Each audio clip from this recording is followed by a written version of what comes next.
when we look at these cases, the sexual deviancy, the effect of pornography and overuse of pornography, walk us through how that leads potentially towards the hypnotic effects, if you will. Yes, this is where I take the nonfiction book ghostwriter and author's cap off, and I put on my certified professional hypnotist hat on. I have some training and background in working on that. And what you learn in the hypnosis profession is that the subconscious mind, also called the unconscious mind, it doesn't necessarily understand the difference between the real and the simulated.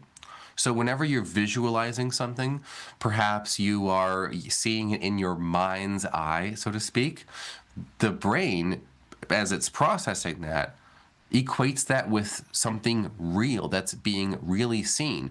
That's why visualization hypes up a professional athlete before they go out in the game. Their brain thinks it's actually happening. And so they physiologically, hormonally, biochemically, energetically respond to that.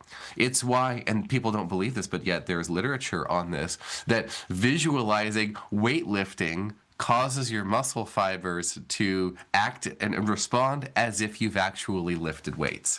And that effect we see with other things. So when someone is engaging in use of pornography, what their subconscious mind thinks is, oh, this situation is actually happening. The subconscious mind doesn't know about videos. They don't know about, it doesn't know about live streaming. It doesn't know about any kind of technology. If it sees it, it thinks it's real. And so as one engages in, let's say, use of pornography of a particular genre, make, or kind, the brain and the body of the person thinks, oh, because I'm being forcibly aroused to this material, I must like it. I must respond to it. It must be really happening to me, and I must like it. So the brain thinks it's actually happening, the subconscious mind. And so then it adjusts to say, well, okay, well, give me more of that. Give me more of that. That's where pornography as an addiction is a little bit different from substance abuse, because it's not necessarily that you need more and more of the drug of choice in order to get the same dopamine or serotonin or oxytocin release that you'd experienced before.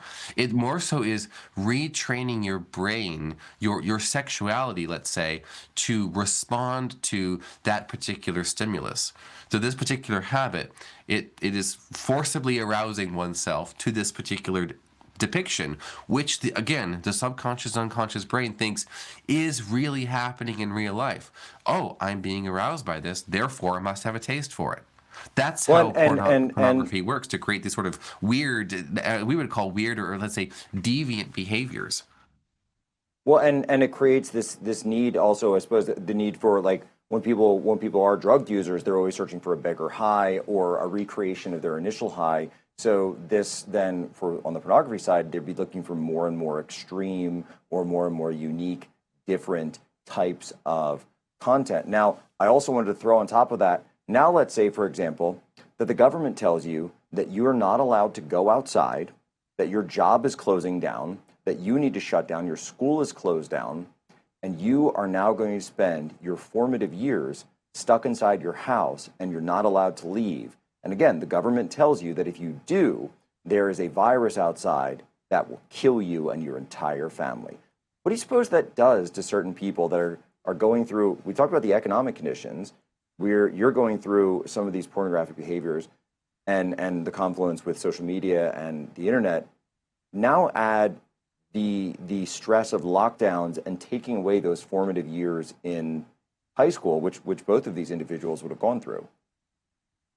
Digital sexuality became mainstreamed during the COVID lockdown experience, where this sort of behavior, rather than being something that is, let's say, fringe or is uncool, let's say, it became normalized. So normalized to the point that, as we write in the Bulletproof book here, the last internet search of Thomas Matthew Crook's life was for pornography in the Yes. minutes leading up to the assassination attempt and the murder of Corey Comparatori, of course.